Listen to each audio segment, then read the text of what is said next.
Camarades, j'ai quelques questions donc de ma génération, mille et une questions qu'on se pose.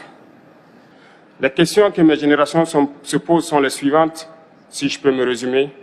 C'est de ne pas comprendre comment l'Afrique, avec tant de richesses sur notre sol, avec une nature généreuse, de l'eau, du soleil en abondance, l'Afrique est aujourd'hui le continent le plus pauvre. L'Afrique est un continent affamé. Et comment se fait-il que les chefs d'État traversent donc le monde à mendier?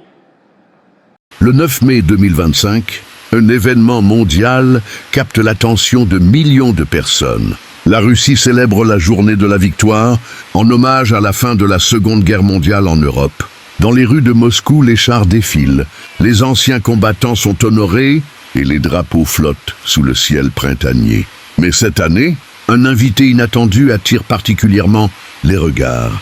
Le capitaine Ibrahim Traoré, président de la transition du Burkina Faso, sa présence à Moscou ne passe pas inaperçue. Elle va bien au-delà d'une simple visite protocolaire. C'est un geste symbolique fort, un message envoyé par Ouagadougou au monde entier. Le Burkina Faso choisit de regarder l'avenir en toute souveraineté, en explorant de nouveaux partenariats, sans renier son histoire ni céder à la pression. Maintenant, je passe la parole au président de transition de Burkina Faso, Ibrahim Traoré. S'il vous plaît, Traoré. Monsieur Traoré. Camarade président Vladimir Poutine, camarade président chef d'État africain, camarades chefs de délégation, bonjour. C'est un honneur pour moi ce matin donc de prendre la parole ici et de vous passer donc le salut fraternel du peuple du pays des hommes intègres. C'est aussi le lieu pour moi, avant tout propos, de rendre grâce à Dieu, Dieu Tout-Puissant qui nous a permis de nous réunir ici ce matin en bonne santé pour parler de l'avenir et du bien-être donc de nos peuples. Je m'en vais m'excuser auprès des anciens que je pourrais vexer dans mes propos à venir. Africanité oblige, les droits d'aînesse, je me dois de m'excuser. Camarades, j'ai quelques questions donc de ma génération, mille et une questions qu'on se pose. Mais nous n'avons pas de réponse. Et il se trouve qu'ici, nous pouvons laver donc notre linge sale parce qu'on se sent en famille. On se sent en famille en ce sens que la Russie est une famille aussi pour l'Afrique. C'est une famille parce que nous avons la même histoire. La Russie a consenti d'énormes sacrifices pour libérer le monde du nazisme pendant la Seconde Guerre mondiale. Les peuples africains, nos grands-pères, ont été déportés de force aussi pour aider l'Europe à se débarrasser du nazisme. Nous partageons la même histoire en ce sens que nous sommes les peuples oubliés du monde, qu'ils soient dans les livres d'histoire, dans les documentaires ou films. On tend donc à balayer le rôle prépondérant qu'a joué la Russie et de l'Afrique dans cette lutte contre le nazisme. Nous sommes ensemble parce que, actuellement, nous sommes là pour parler de l'avenir de nos peuples, de ce qui va advenir demain, de ce monde libre auquel nous aspirons, de ce monde sans ingérence dans nos affaires internes. Nous avons les mêmes perspectives et je souhaite que ce sommet soit l'occasion donc de pouvoir tisser de très bonnes relations en vue d'un meilleur avenir de nos peuples. Les questions que mes générations se posent sont les suivantes, si je peux me résumer. C'est de ne pas comprendre comment l'Afrique, avec tant de richesses sur notre sol, avec une nature généreuse, de l'eau, du soleil en abondance, l'Afrique est aujourd'hui le continent le plus pauvre. L'Afrique est un continent affamé. Et comment se fait-il que les chefs d'État traversent donc le monde à mendier? Voici des questions que nous nous posons et que nous n'avons pas de réponse jusque-là. Nous avons l'occasion de tisser de nouvelles relations. Et j'espère que ces relations puissent être les meilleures pour donner un meilleur avenir à nos peuples. Ma génération me charge aussi de dire que, par ce fait de pauvreté, ils sont obligés de traverser l'océan pour essayer de rallier l'Europe. Ils meurent dans l'océan. Mais que prochainement, ils n'iront pas traverser parce qu'ils viendront devant nos palais pour chercher leur pitance quotidienne.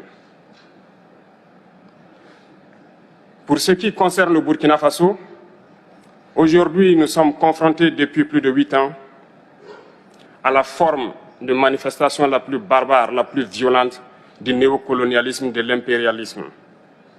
L'esclavage qu'on tend encore à nous imposer. Nos dévanciers nous ont bien appris une chose.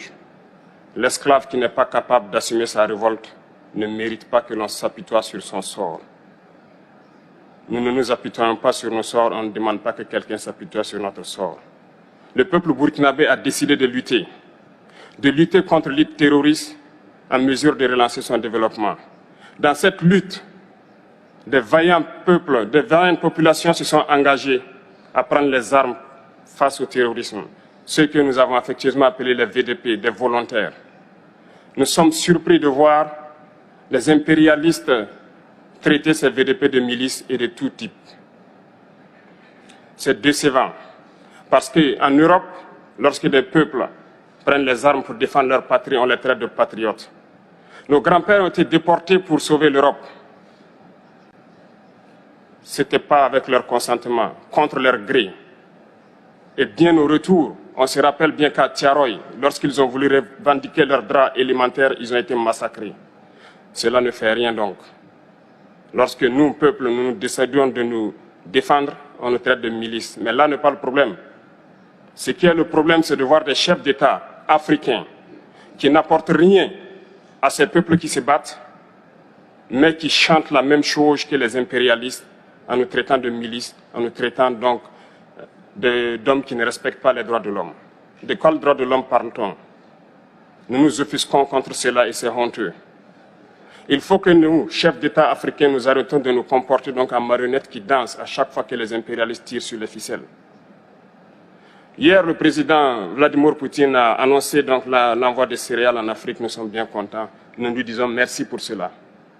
Mais aussi, c'est un message passé à nous, chefs d'État africains, parce qu'au prochain forum, nous ne devrons pas venir ici sans avoir assuré, pour ceux qui ne connaissent pas la guerre, l'autosuffisance alimentaire de nos peuples. Nous devons prendre l'expérience de ceux qui ont pu déjà atteindre cela en Afrique, tisser de bonnes relations ici et tisser de meilleures relations avec la Fédération de Russie pour pouvoir assouvir les besoins de nos populations. Je ne serai pas peut-être long, le temps imparti est très court. Nous sommes obligés de nous arrêter à un moment donné. Mais je voudrais terminer en disant que nous devons donc rendre hommage à nos peuples qui se battent. Gloire à nos peuples, dignité à nos peuples, victoire à nos peuples. La patrie ou la mort, nous vaincrons. Merci, camarades.